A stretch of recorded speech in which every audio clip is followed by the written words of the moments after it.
This is a storytelling episode. The Ball of Light, written by Tony, spoken by Elswyth.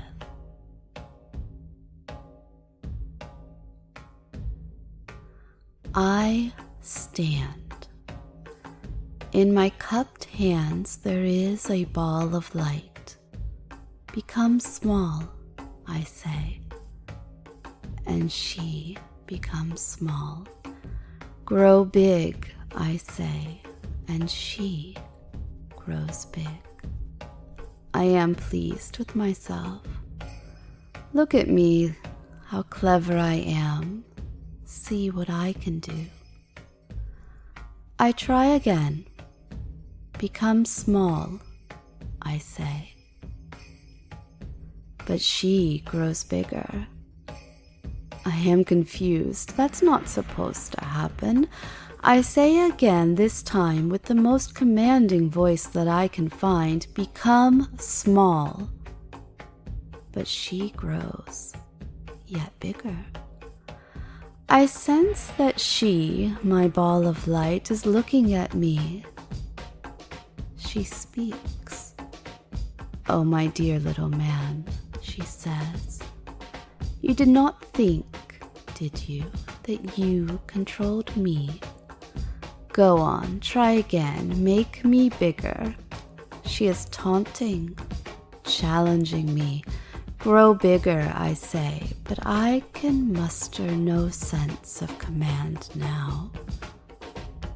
I'm very uncertain, and am not at all surprised when, contrary to my demand, she becomes the tiniest dot of light. "And now," she says, "catch me if you can." And she darts speedily about the room. She moves so quickly that she leaves trails of light in her wake.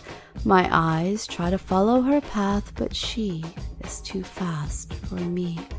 I find myself spinning round and round this way and that in a futile effort to follow her. I feel dizzy. I'm barely able to remain standing.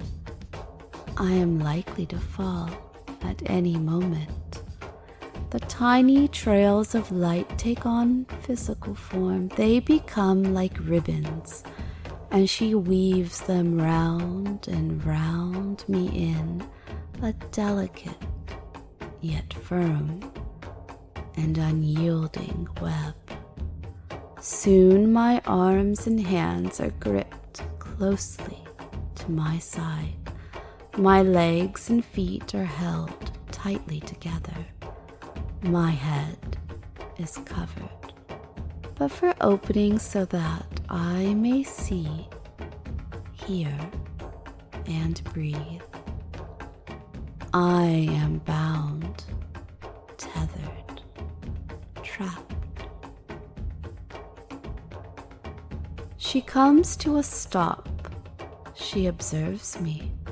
She enjoys her handiwork, relishes my discomfort. "Almost perfect," she says. "Just one last thing.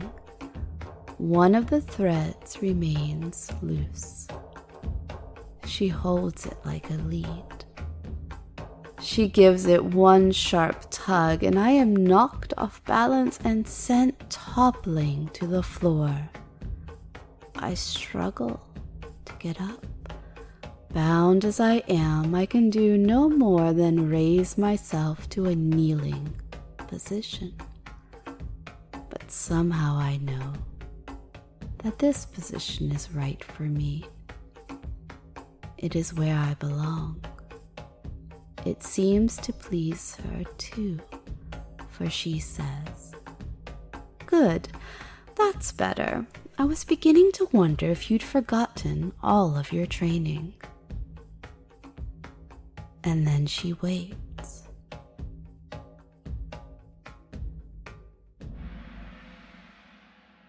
I realize that there is something that I must do or that I must say, but I'm not sure what. She has patience. Well, patience for this. If it takes all day, she will go on waiting. Then it comes to me. She's waiting for my consent. I find the words that seem right. The ribbons around my mouth make it hard to speak properly, but I am able to manage these few words. Yes, I say. I am open. She needs no second invitation. In an instant, she enters me. It feels good. I sigh. I really want her to do that again, and again, and again. She moves deeper into me. She finds a spot that never before has been touched. She teases it. I fall again to the floor, squirming, writhing.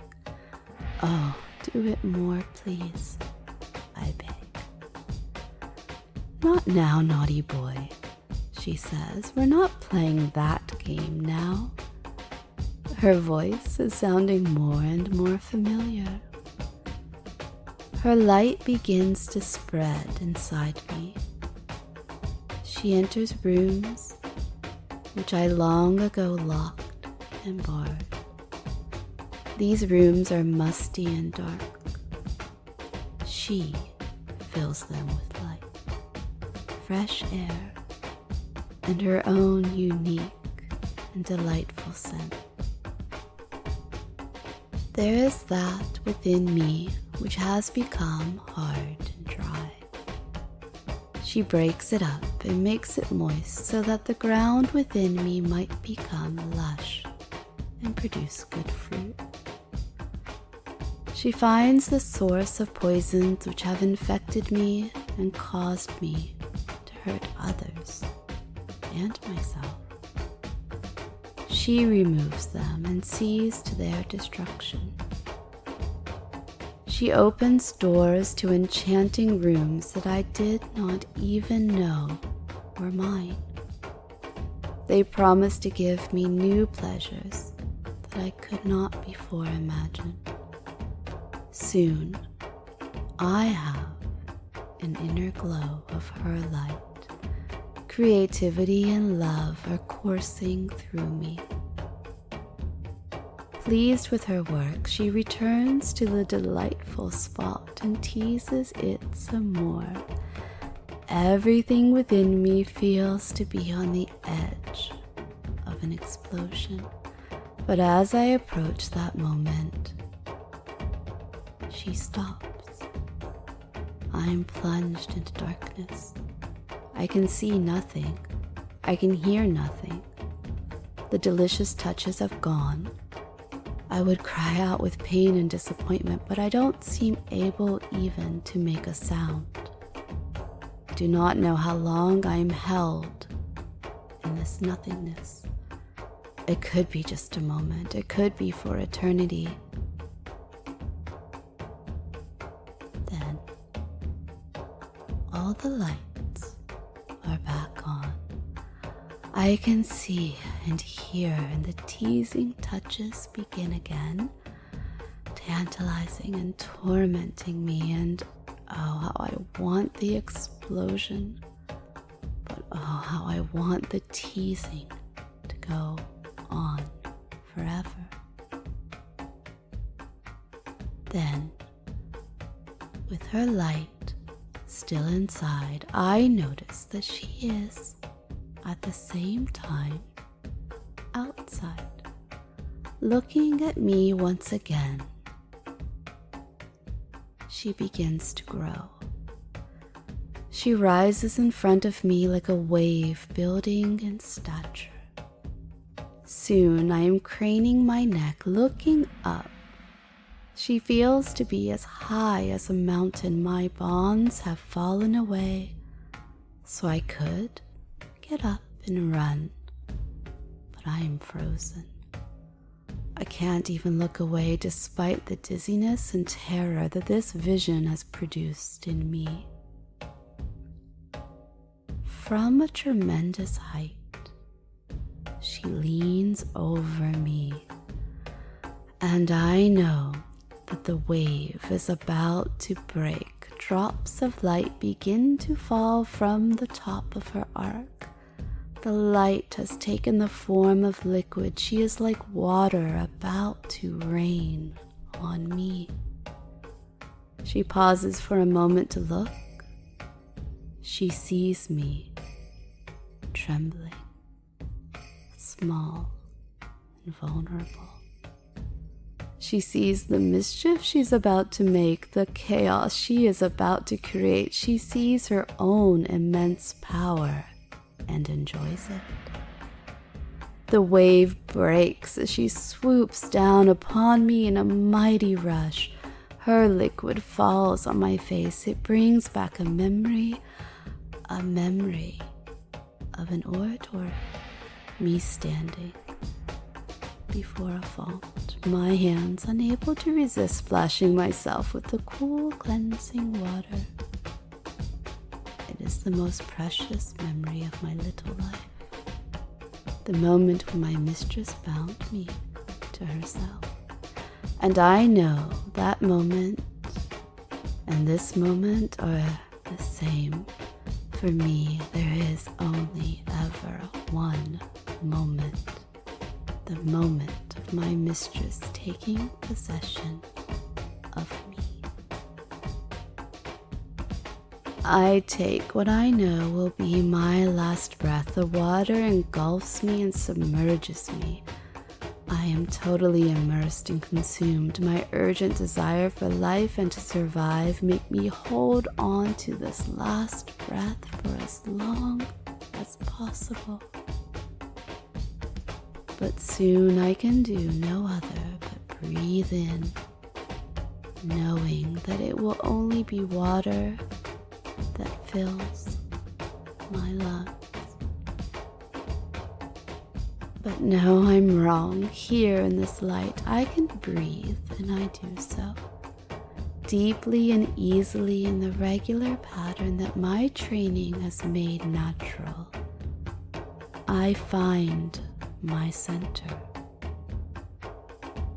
I float in this warm, comfortable, liquid light. I am fresh and clean, calm and tranquil.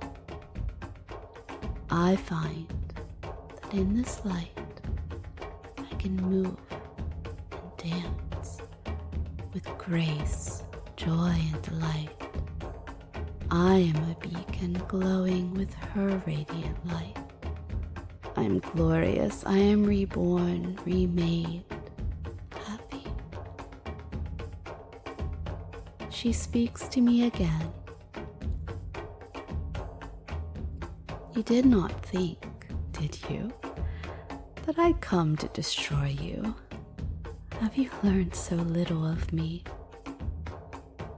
I am in the light, and the light is in me, and the light is the light of my mistress, my goddess. The light is the light of Elswyth. I am in her hands. Become small, she says, and I become small. Grow big, she says, and I grow big. Good, she says. Open, obedient, perfect.